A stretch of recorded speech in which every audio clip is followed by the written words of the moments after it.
kelas TIM2001. Di sini saya akan menjelaskan mengenai memori. Sebelum saya menjelaskan mengenai memori, saya akan membahas tentang latar belakang memori. Memori komputer bisa diibaratkan sebagai papan tulis, di mana setiap orang yang masuk dalam ruangan bisa membaca dan memanfaatkan data yang ada dengan tanpa mengubah susunan yang data yang diproses oleh komputer sebenarnya masih tersimpan di dalam memori. Dan dalam hal ini, komputer hanya membaca data dan kemudian memprosesnya. Satu kali data tersimpan di dalam memori komputer, maka data tersebut akan tetap tinggal di situ selamanya. Tidak ada satupun teknologi yang optimal dalam memuaskan kebutuhan memori suatu sistem komputer. Sebagai akibatnya, sistem komputer yang umum dilengkapi dengan hierarki subsistem memori yang sebagai bersifat terhadap sistem atau dapat diakses secara langsung oleh prosesor, sebagian lagi bersifat eksternal.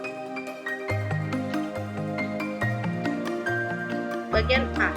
Memori internal. Pengertian memori adalah suatu penamaan konsep yang bisa menyimpan data dan program. Sedangkan memori internal yang dimaksud adalah bahwa memori terpasang langsung pada motherboard. Dengan demikian, pengertian memori internal juga dapat berupa seperti yang ada di bawah ini. Nomor 1, flash memory yang terletak paling dekat dengan prosesor. Second, terletak di motherboard. Memori modul memiliki kapasitas yang berkaisar. Internal mainan berada di luar chip prosesor tetapi bersifat internal terhadap sistem komputer. 5. Kapasitas. Kapasitas ada dua, yaitu ukuran watt dan banyaknya watt. Nomor 6. Satuan transfer. Jumlah saluran data yang masuk ke dalam dan keluar. Seperti watt. Watt merupakan satuan addressable units atau sejumlah sistem unit of transfer seperti jumlah bit. Metode akses ada 4 bagian. Sequential access atau memori diorganisasikan yang menjadi unit-unit data. Direct access, sequential access, random access atau diakses serta dialamati secara langsung. Associative access atau dapat dicari berdasarkan variasinya dan bukan berdasarkan alamatnya. 8. Kinerja, 9. Karakteristik fisik.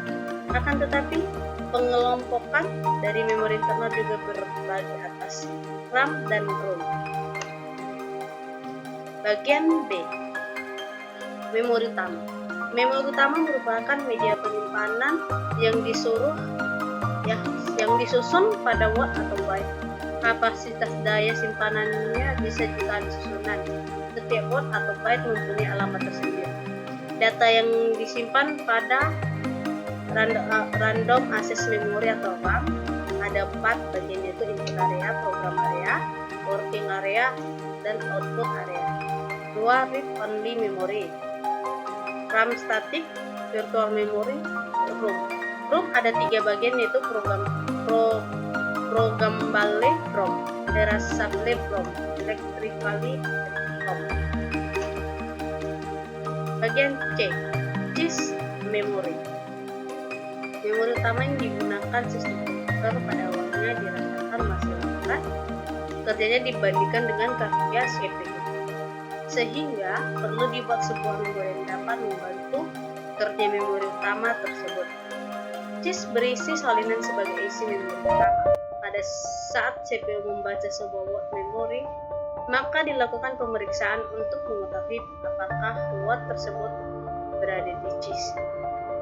Sedangkan bila tidak ada, maka blok memori utama yang terdiri dari 1 watt tetap akan diletakkan atau dikopikan di disk yang dikenal sebagai proses MIS dan selanjutnya dikirim ke situ. Elemen-elemen rancangan disk berupa seperti ukuran disk, fungsi pemetaan langsung, pemetaan asosiatif, jumlah disk, enhanced RAM, disk RAM, dan seterusnya. D. Organisasi. Elemen dasar memori semikonduktor adalah sel memori. Walaupun digunakan sejumlah teknologi elektronik, seluruh sel memori memiliki sifat yang tertentu.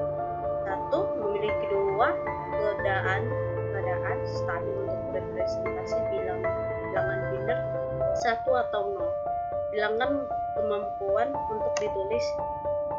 3, memiliki kemampuan untuk dibaca.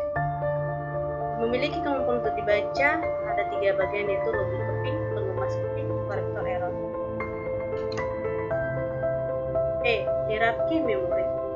3 pertanyaan dalam perencanaan memori itu: berapa banyak hal ini menyangkut kapasitas, berapa cepat hal ini menyangkut waktu akses, dan berapa hal yang menyangkut harga. Setiap spektrum teknologi mempunyai hubungan sebagai berikut. 1. Semakin kecil waktu akses, semakin besar harga kredit. 2. Semakin besar kapasitas, semakin kecil harga kredit. 3. Semakin besar kapasitas, semakin besar waktu akses. 3. Semakin besar kapasitas, semakin besar waktu akses. Ada 4 bagian, yaitu 1. Penurunan harga per bit, peningkatan kapasitas, peningkatan waktu akses, penurunan frekuensi akses memori oleh CPU. Memori semikonduktor. Jenis-jenis memori semikonduktor ada 2, yaitu RAM dan ROM. EEPROM flash memory. Kesimpulan memori. Memori internal merupakan memori yang menyimpan data dalam media fisik berbentuk RAM dan ROM. Memori utama merupakan media penyimpanan yang disusun pada watt atau bit. Kapasitas daya simpanannya bisa ditentukan. Setiap watt atau byte mempunyai alamat tersendiri. Memori semikonduktor adalah memori yang terbuat dari bahan semikonduktor secara garis besar terbagi menjadi 2 berdasarkan kemampuan menahan data ketika tidak ada tegangan, yaitu non-volatile memory dan volatile memory. Non-volatile memory adalah memori yang datanya tidak akan hilang meski harus listrik mati. Contohnya dari memori ini adalah BIOS komputer, sedangkan volatile memory adalah data yang akan hilang saat harus listrik mati, misalnya memori RAM. Sekian dari hasil presentasi saya. Jika ada